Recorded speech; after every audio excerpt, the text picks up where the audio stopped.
Hey guys, just a quick message before the podcast starts. There was a little technical issue where we recorded a Claymore review for this podcast as well, where we watched an episode of Claymore.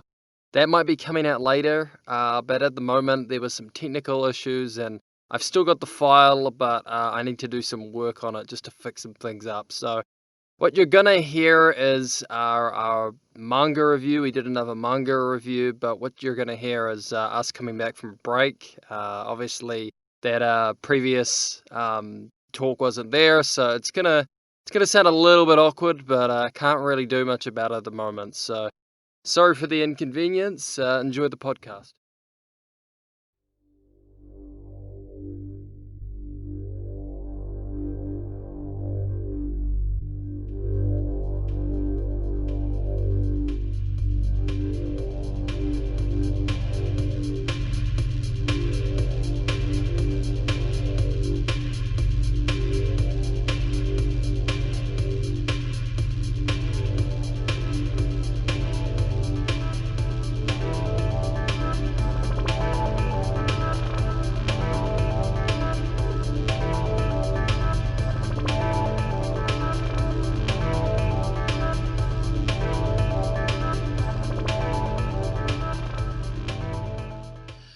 Okay, so there might be some slight adjustments. We're back from the break. Yeah, there might be some adjustments with the placement of the mic at the moment. We're just figuring that out still. So if it sounds a little too quiet or a little too noisy, please let me know. But we're back to discuss manga now. And Eric, I got him. Now, originally, I had decided I was going to do kind of a realistic martial arts because there's a lot of supernatural. I don't know what you'd call it. There's a lot of shonen stuff that says Definitely. when you look it up that says martial arts, but it's not really martial arts. It is usually included with a lot of supernatural or It's usually superpowered or code. non-human elements, really. Yeah, and a lot of it isn't usually studied martial arts. Sometimes it's just someone. It's just a lot of punching. Someone just decided he's gonna have the magic power to shoot fire fists. Some do have that martial arts element at the beginning, and obviously it's building up. But obviously, with ones that include a caption like supernatural or whatnot, it does tend to kind of curveball into that sort of scenario more. But what we're counting more here is the ones that are generally maybe the moves. Sometimes there's a jump in the sky that's a little bit higher than what should be, or there's a run or something. But nothing where there's a superpower or anything like that. For the most part, somewhat realistic. I mean, one that would maybe count under this, but can be a little bit over the top is Kenichi.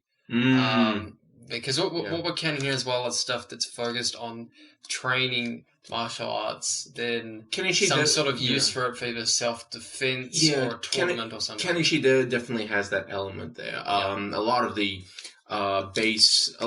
base concepts it has in terms of training and martial arts are to some extent legitimate, but the extent to which they've actually portrayed obviously it it's not ridiculous. Realistically portrayed, but it's a little bit more. Let's say it's more realistic than Naruto or something. It's not trying to be super power wacky fun time. What? Show. You mean you've never done tree walking before in your life? No. Okay, so when I was trying to look for something to recommend to Eric, and I was looking through some stuff. And I found something that looked like a manga called, there's a manga that's like this, but it's kind of UFC sort of fighting. It's called All Rounders Meguru. And it's not a bad manga. It starts off really good. My problem is it starts off really good. Then it takes really long to come out. And then you forget about it. And then you read it again, and it's just not as good as when it first started. And it does something that I hope this manga doesn't do, where it introduces some female characters and it doesn't really develop them too much, or it sets up romance stuff with the other male characters and does nothing with it. And it just feels complete waste of time for me. So I stopped reading that, but I like the art style, I like the concept, and I saw this manga and I read it, and it was called Mongrel. And what Mongrel is about this guy who's ex-gymnast. His brother is a really talented gymnast as well.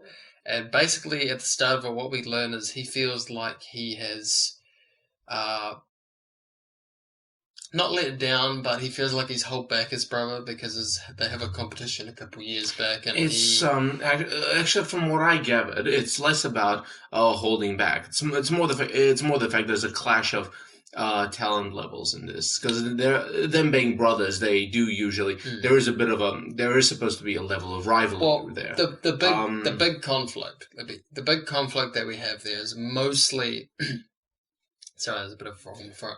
The big conflict that we have mostly is the fact that the main character, there's an incident where his brother intentionally does a lot worse in the competition because he thinks his brother wants to win. And this, only affects his brother a little bit, but he is, deeply affected by this. And so he decides he's not going to do gymnastics. And he basically just casually joins this kickboxing gym just as the thing he does in his part-time. And he, at the moment, currently doesn't see it as his big major thing, but his gym, sees a lot of potential. He's obviously got a lot of good movement training from his gymnastics, and he's very flexible. And so he's got a lot of promising talent and a lot of points that, give him a lot of the skills that he needs for this martial art. But obviously, at the moment, he doesn't really have the motivation or the drive quite yet. But his coach and his team are really trying to push him, and that's mostly what this is about. So I'm going to let Eric talk a little bit more about this. What did you think of this manga? What can you tell us about definitely had a great start, and I did enjoy it. For the few chapters that it's had. Only other time I enjoyed reading something like this was Hajime no Ippo, but obviously that's too much of a what is it? That's too much of an obvious thing to point out. Hajime no Ippo. Well, one thing we do have to point out. So this is in one way influenced by Ippo because there's one panel. Now Eric doesn't have this pulled up, but there is one panel during one of the fights that is, I swear, a direct copy of the Dempsey roll in Ippo. Same positioning, same drawing style. So I wouldn't be surprised if the art style, in terms of where they're setting up where the punches are going to go, how the fist is going to move. Wouldn't be surprised if that's influenced. And that's the thing that I like about it. It does follow that Hajime no Ippo trend, where it takes every sort of every match and then breaks it right down in the middle of everything. Of course, the explanations in the middle do get a bit annoying sometimes, but then it is good for people who really want to break down each single move and try and see, how it works. You can't simply tell someone, "Oh, just go punch the target," and expect them to actually punch the target properly. There has to be a breakdown, and that's what I like about Mongrel. It does the same thing as Hajime no Ippo. It breaks down every single part of it. And obviously the biggest difference between Hajime no Ippo and Mongrel is the fact that Mongrel is about K1 kickboxing. It's or kickboxing. So the main character does do kickboxing, which is different from Hajime no Ippo, which is primarily boxing. So only anything above the waist. With kickboxing, especially K1, it's hands and feet. Okay. There's also different variations, but the basic variation is involved in, like, one of the chapters involved around kicks. So what I liked about that is that they actually went right into the full concept of, low, middle, and high kicks and how each one can be used. So what you might have noticed here that I'm going to point out is the reason I got Eric on this and we talked about this is Eric here is a martial artist. Can I say you're a black belt? Yes. Yes, Eric is a black belt in mixed martial arts, Wing Chun. Wing Chun Kung Fu. Yeah. I'm also a black belt in Kyokushin Karate. Okay. I am a black belt in Krav Maga and a black belt in Jiu-Jitsu. Kickboxing is the only one I think that's not. Kickboxing isn't primarily something that has its own belt system. But Eric has the gist of a lot of martial arts, so he's kind of the perfect person to get to talk about this. So, as you were saying about the low and the high kicks, Eric. Yeah, I like the concept they had there because the one thing they moved on from wasn't the one thing they didn't focus on was the positioning of the feet and where they have to be in terms of to get the kick. It's just the rotation of the person's hip and how they how they bend their leg, how flexible they are. As you've mentioned before, Mm. with the main character being a former gymnast, it really helped them to actually get that positioning right. And because of the, gymnasts have crazy flexibility, and I will tell you now, we sometimes have a young girl training with us, and she's a gymnast. She's on a national team, which is crazy. And basically, every time we watch her, do any of this kind of stuff, we think, okay, how does your legs not break or all that? But that's where the flexibility comes in. They train and train and train until that flexibility steps in and does a lot of these moves for them, and that's the concept that's true to real life in the manga. That a person's flexibility when it comes to doing kicks is it matters basically. So the guy has been, the guy would not have been able to say do low, middle, and high kicks as easily as he did without having some base training before that. And gymnasts still, if you go from being in gymnastics to kickboxing, you already have like a base level of training for that. So yeah, that's the one thing I enjoyed looking at. That whole chapter, I kind of look back on it over and over again because of just how well detailed it is. I would like to see more in depth and more of that kind of in depth later on, but obviously since So how realistic would you rank this in terms of how it's teaching kickboxing, just how it's teaching a martial art in general? How realistic would you say the teaching is? I'd say definitely. I have to go with 7 out of 10. Obviously, this is still in the early stages, and I'm heavily comparing this to Hajime no Ippo. Obviously. So because of its early stages and the fact that I don't really, I haven't seen it develop as much as Hajime no Ippo has, I am kind of giving it a bit of a low score. But because of what I've seen so far, it does get a bit of a 7 because of the the base concept so far. They're quite true, especially the training part. The training part is another thing that is actually, I think, almost copied from Hajime no Ippo. The training style, the cranky old champion. I gotta ask though, the champion trainer. There's one thing he does that I was wondering if they actually do this in your training schools. So he's learning how to do a punch, and he's learning to bend his. And they do this in Ippo as well. It was a punch. He's learning to do a punch, and he's obviously learning to bend his whole body with the punch. Yes. And he's learning to, hit the bag. Yeah, hit the bag. And obviously he's leading this, but he keeps on letting his guard down. Now, what if the trainer keeps on doing that? I thought it was kind of funny, but I was wondering if people actually do this. Yeah, that's he pulls up a fake fist thing on like a piece of wood.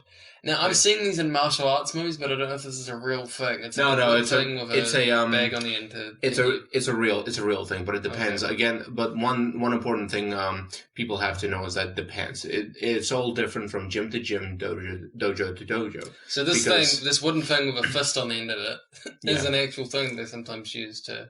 Personally, for me, I've never been trained with it. I was trained to dodge actual punches. Okay. So if you've ever let your guard down while you're trying to learn how to bend and punch, they'll just punch you while you're trying to. Yeah, punch me in the face, hit me with a stick, or basically that. Okay. So the way I trained was had a bit more of a painful application. Not recommended.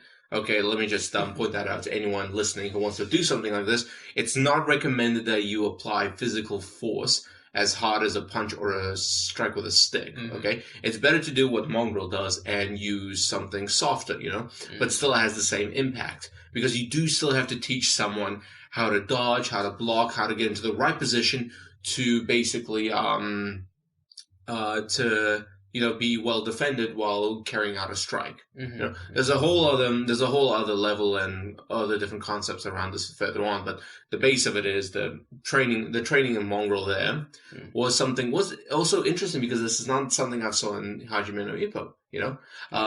Ippo in the main character in Hajime no Ippo, I guess the way he learned to dodge is just to primarily do shadow boxing. Yeah. Which is well, he also uses rails and stuff. He ducks and weaves under rails. That is something I also did when I was training. So the concepts from Mongrel and the concepts from Hajime no Ippo, that's what I did. Okay. When I was younger, when I trained. Yeah. Okay. So there's both those core concepts are there, but again, it all depends. The trainer in Hajime no Ippo had his own style. The trainer in Mongrel had his own style. It all depends on where you go. Mm-hmm. But both do still have that realistic element because that's been done, that can be done. Now, Eric also teaches as a martial artist now. He's teaching a couple classes, he's taking on a couple different people. Now, my question for you is, this guy's obviously starting off his journey. He's had one match, he's seen to one, he's done reasonably okay. Mm. What would you, as a teacher, what would you push next? He's learned how to do some basic kicks, some basic punches. What's the next step that he's got to take that you think his teacher would do for him? Well, this is definitely a bit harder because as I've mentioned before, it all depends dojo to dojo, school to school. Personally, for me, looking at his match, I definitely push him a lot harder. Mm. He got in what can be considered a lucky punch, okay? And I would agree with he got a lucky kick. He won by a TKO, Yeah. So that came from a lucky kick, okay? Now they do have in the manga, they do go into, hey, it's because of his past as a gymnast, it's because of the way he tried to push himself, blah blah blah, But then looking again at that, I think, okay, that's getting a little bit silly because it is still a lucky hit. His opponent got a little overconfident, let down his guard, and then he paid the price for it. Okay, it'll happen to anyone. Okay, there is no one who's immune to that kind of unfortunate end. Okay, someone, a fighter, any kind of fighter out there could potentially get distracted even slightly for a second, and then bang. So, what would you say his biggest weaknesses as a fighter right now that he needs to improve on? I guess he's too fresh. He's too green at the moment. By the looks of it, his training as a gymnast doesn't take into account the way the environment is at the moment. So in order to level him up, as it were, he would have to go through a lot more experience, and that also includes training. So what I feel what I do think his trainer would do next, okay, and I am about 90% sure on this, is push him with new concepts, new training drills, and new ideas. Also concepts and ideas, same thing. But anyway, everything will be new, I hope, okay? And that's what the same thing I'll do, okay? He's had his first match, he's had his first taste of blood, He's he's ready to continue on. And the fact that the latest chapter, spoilers alert, ends with him trying to just get stronger as his actual motivation it's not bad, okay? There are a lot of people who want to get stronger. I personally didn't have that motivation at the start, okay? I had a different motivation to start with. But for him, it is a good start, okay? And it's a good way to kind of use it. Okay, oh, you want to get stronger? All right, we're going to do this, okay? Do 100 push-ups, 100 sit-ups, 100 squats, okay? Then we're going to do this and this and this, okay? It's always, if they want to get stronger, follow through with that. Push them as hard as you can, okay? Even if they, drop dead on the floor and go, I can't do this, please. No, tell them to get up, okay, and keep doing this, okay? Because the essence of training is you haven't really done a good job unless your students are tired at the end and all they want to do is just go home and have a sleep, okay? And that's been me for years. That's been me for years. All right. Let's so I had a couple pros and cons about this. I really like the characters. I like the realism. It's refreshing to have a series that's quite realistic in the way it's teaching fighting. And I read this in a whole day. I think, how many chapters are there, Eric, that's out so far? I believe 13 chapters. So there's 13 chapters. I read this entire thing in one sitting. I liked it that much, and the pacing was generally pretty good. My biggest complaint, though, I brought it up before. If they introduce a female character, I've read series kind of like this. If they don't develop it or do anything with it, I'd be kind of pissed with that. Even Hajime no Ippo has a bit of that with a character called Kumi. They Hmm. don't really do. They do a little bit with it, but then they don't do much of it, and they do a bit of it, and it can be a bit annoying sometimes Hmm. because if they're not going to have a fight a week, sometimes you want at least some character development or something like that. I My mean, there's development there, but it's just so Yeah, yeah. slow. So I don't really want that. My other bigger thing, you talk about motivation. So Hmm. I think stronger thing is good, but it's not really an interesting motivation. It's kind of generic. We've seen it multiple times. I would like to see him have, obviously, the best manga, usually the best fighting manga. Usually they have some sort of big end goal. I'm going to Hmm. be the champion of this. I'm going to do this. I want to see that. And also, you talked about his motivation. We talked about his motivation. Do you think that his reliance on his anger might be a problem? Because we see in Yeah, a yeah, couple yeah, fights yeah, yeah. he uses his anger at his sibling.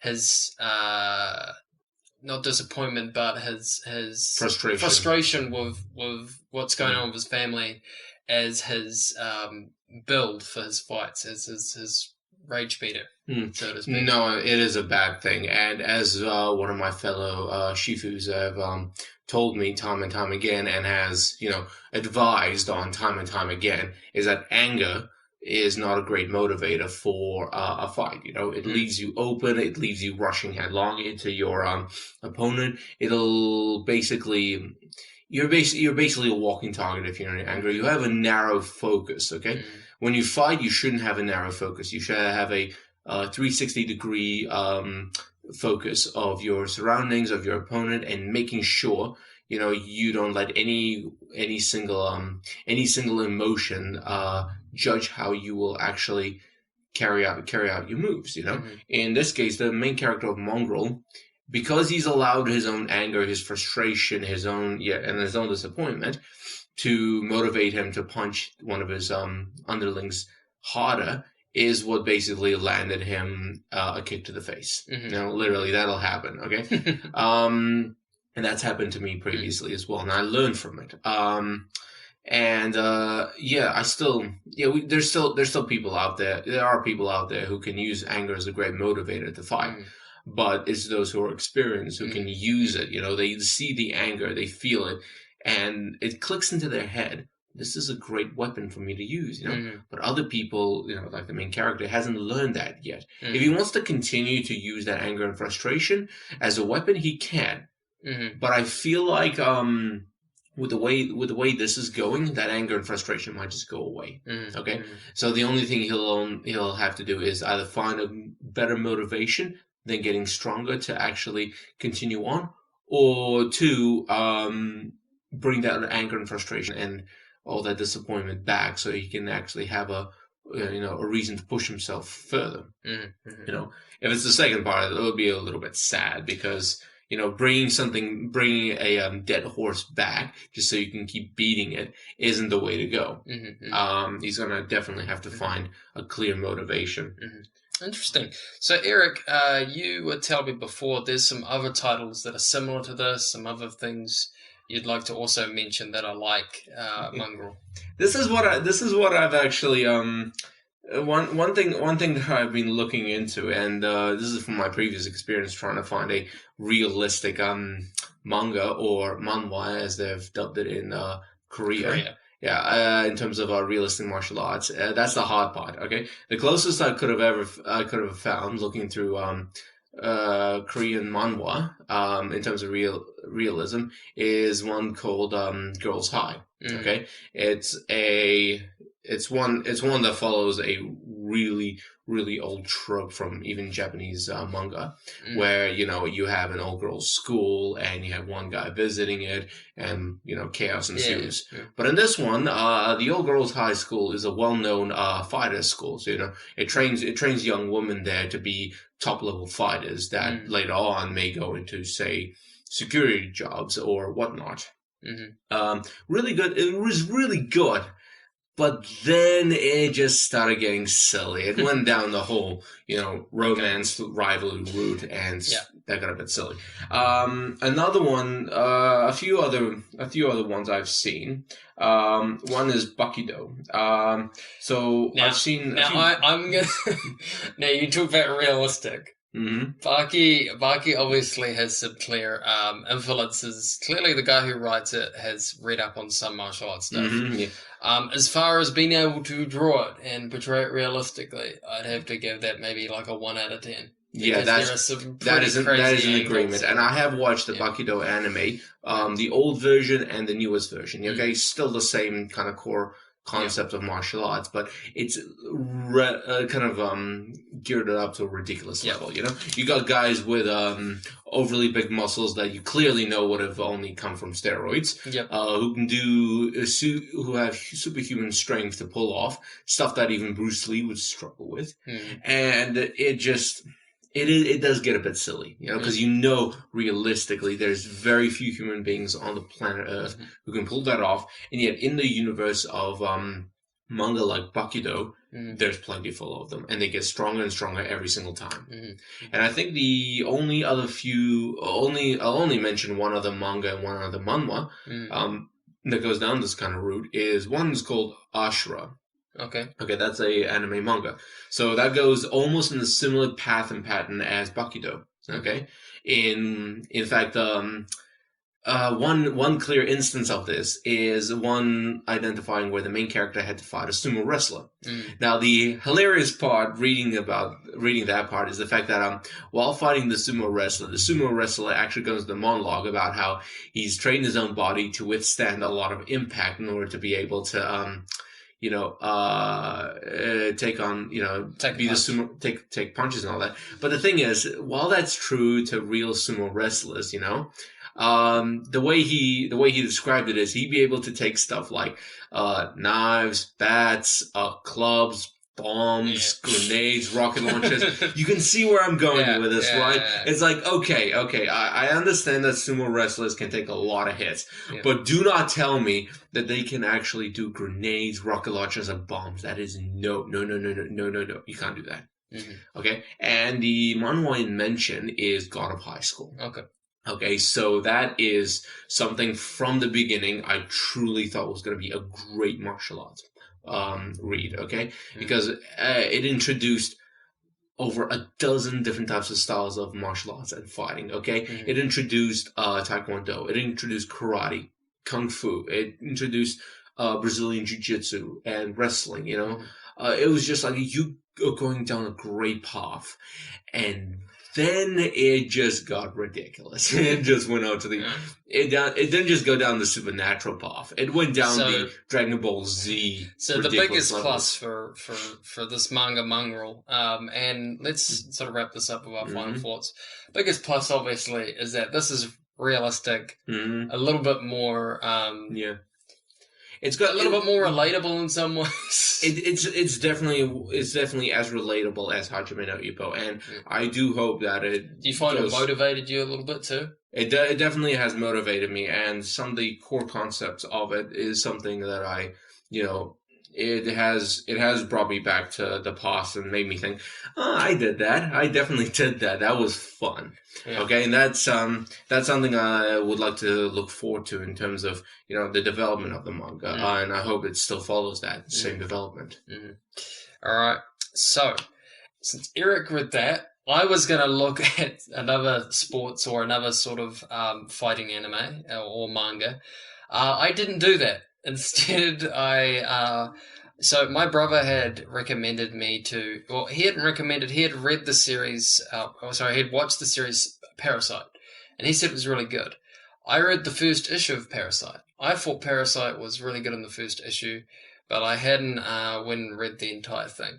So I went and I read the entire thing, and I thought, I'll read the first, I spent one night, I read just the first volume again, just the first chapter, because I was reading this online, and when you read it online, it's just one whole page. So I read the first page of it. I thought, okay, this is interesting. And then the next day, I read almost half of it. Then the second day, I read the entire thing. So over the course of maybe 3.5 days, I'd say more too, but technically I did read one page the other day before. I read like most of it, yeah, mostly like 2 days. That's how much I like this. This was incredibly well paced, incredibly moving. Well, characters were great. Never bored reading this entire thing. And this thing's written by a guy called Iwaki Hitoshi. I don't know what else he's done. I saw he did some Blackjack series that I need to check out. That looks pretty good. But yeah, I just thought the pacing is really good, and I have not watched. I've watched some clips from the anime, but I read the entire manga, and the biggest difference between the manga and the anime is the art style and the look. This manga was written in 1989, and it went till I think 1995. And what's interesting is the clothing is a little bit 80s. There's some like really you can if you don't think the clothing looks 80s, you can probably more so tell just by the fact that the main character's pants are so high up.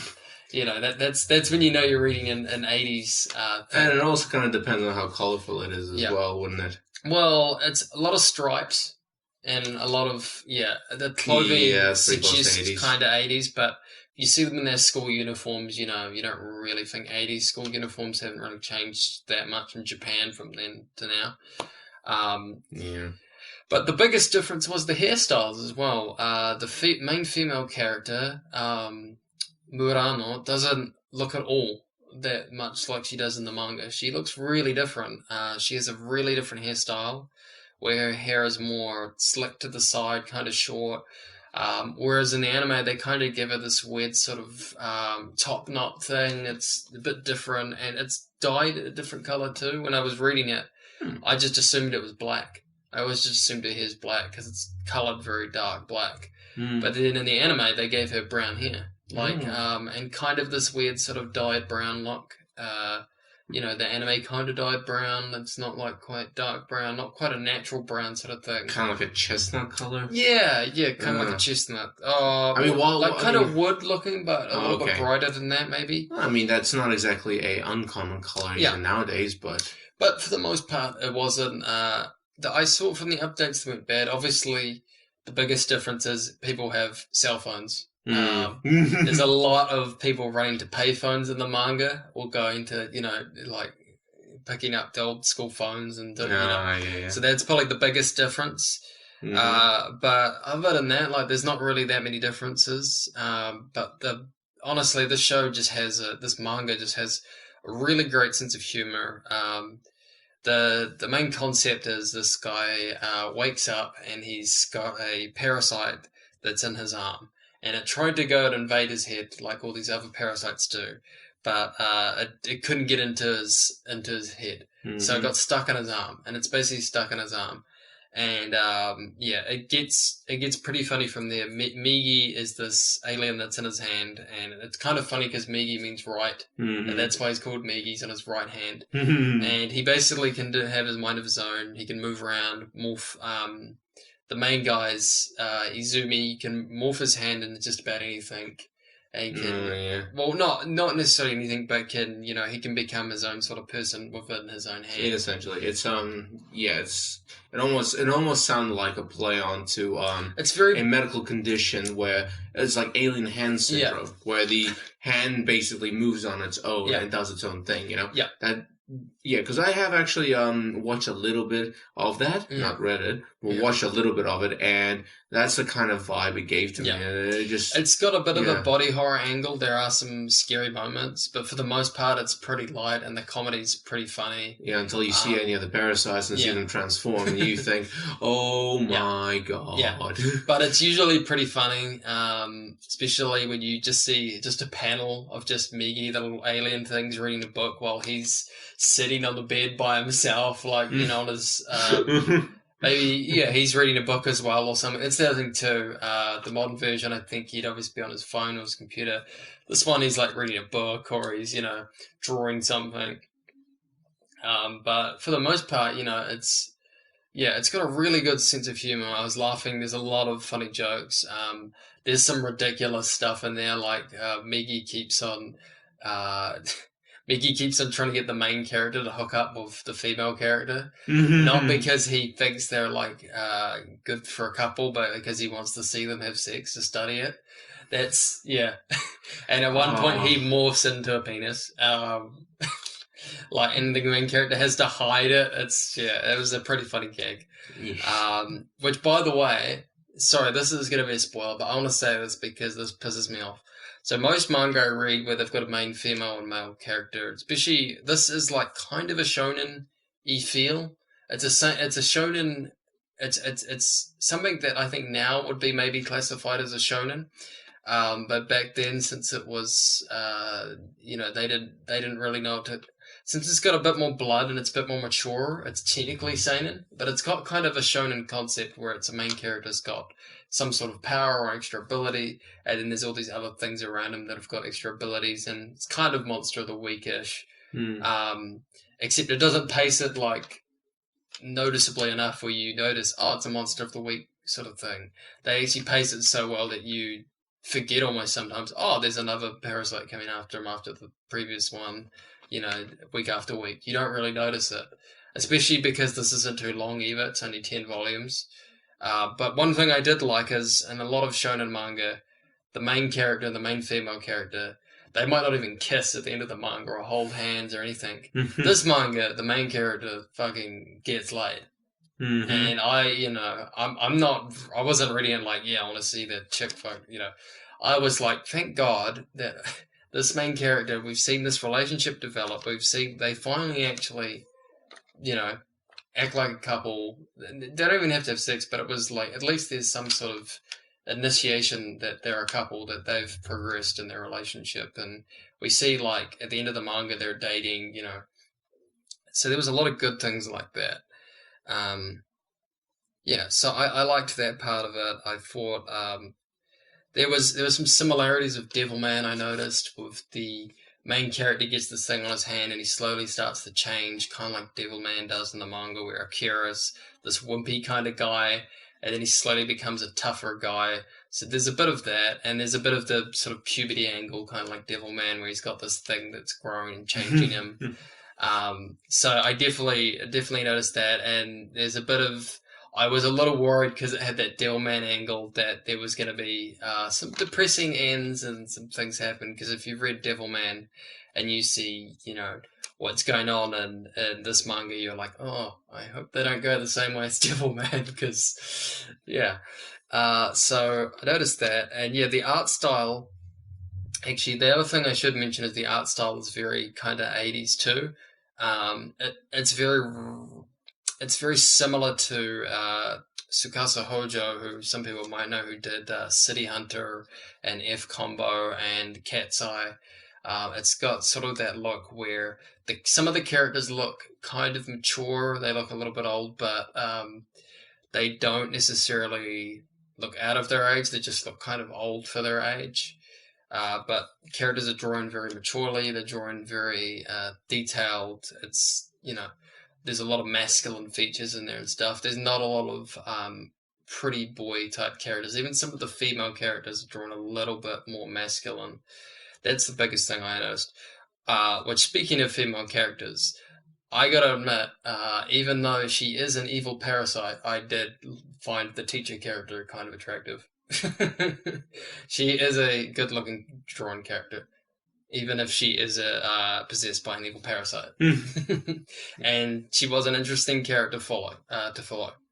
So yeah, I really enjoyed Parasite. I might even watch the entire anime again just because I read the manga in like 2 days and I freaking loved it. So yeah, that's my review of Parasite, and that's the show.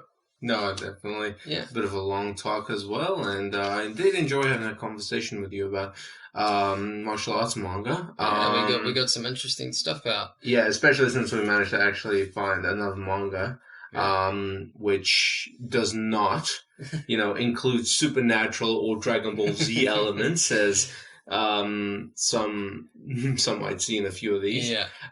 So it was really enjoyable. Because this is such a new manga, I am actually looking forward to how well it develops. Actually, I hope we get more chapters. That's probably the biggest minus. I hope it continues and doesn't do what a few other mangas have done and just do a short ending with like no continuation. Yep. Because then after that, I'll just cry a little. All right. Well, this has been Alternating Sloth Podcast, episode 10. Catch you later.